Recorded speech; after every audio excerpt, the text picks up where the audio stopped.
اللہ کے نبی فرمایا کرتے تھے مجھے اپنی امت کے بارے میں 3 چیزوں کے بارے میں بڑا ڈر ہے. ایک ڈر تو یہ کہ ان کے پاس دولت کی کثرت ہوگی اور پھر یہ مال کی محبت میں آپس میں حسد اور بغض کا شکار ہو جائیں گے. اور دوسرا فرمایا قرآن مجید ہر شخص کے سامنے کھل جائے گا اور ہر شخص قرآن کے معاملے میں رائے دے گا. میں یوں سمجھاؤں، میں یوں سمجھے.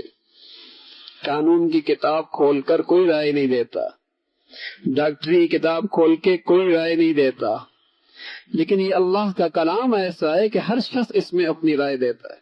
2 چند الفاظ کیا پڑھ لیے اردو انگریزی کے کہ وہ مستقل مجتہد بن جاتا، الامان والحفیظ.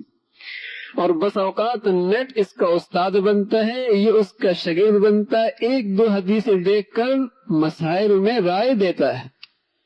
لیکن سچی بات یہ ہے کہ بس اوقات حدیث کے ظاہری الفاظ ہوتے ہیں اور جب تک سارا ذخیرہ حدیث سامنے نہ ہو اس حدیث کا مطلب نہیں سمجھ سکتے.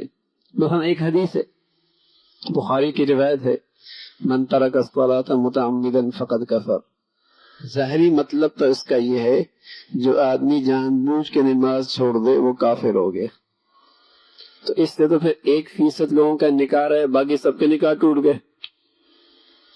ظاہر ہے اس حدیث کے مطلب کو سمجھنے کے لیے میرے نبی کی پوری زندگی سامنے رکھنی پڑے گی اور آپ کے سارے ارشادات سامنے رکھنے پڑیں گے، صحابہ کی زندگی سامنے رکھنی پڑے گی، تب اس حدیث کا مطلب سمجھ میں آئے گا. کہ اس حدیث کا مطلب یہ ہے کہ جو شخص جان بوجھ کے نماز چھوڑ دیتا ہے وہ ایسا ہے جیسے اس نے کافروں والا کام کیا. یہ نہیں کہ اس کا نکاح ہی ٹوٹ گیا، یہ نہیں کہ اس کا جنازہ ہی نہیں پڑھ سکتے، یہ نہیں کہ وہ مرتد ہو گیا. اب ترجمہ ظاہری کچھ اور ہے، مفہوم کچھ اور ہے. اس لیے بعض نادان کتابیں اٹھائیں اور حدیث پڑھنے شروع کر دی اور رائے دینا شروع کر دی. حدیث میں ہے لا ایمان لمن لا امانت لہ، جس کا امانت نہیں اس کا تو ایمان کوئی نہیں. تو اس کا مطلب سارے تاجروں کا ایمان گیا. ظاہر ہے اس حدیث کا مطلب یہ نہیں کہ سارے مسلمان نہیں رہے، اس کا مطلب یہی ہے کہ بڑھیا ایمان نہیں ہے، ایمان کی حقیقت نہیں ہے جس کے پاس امانت نہیں.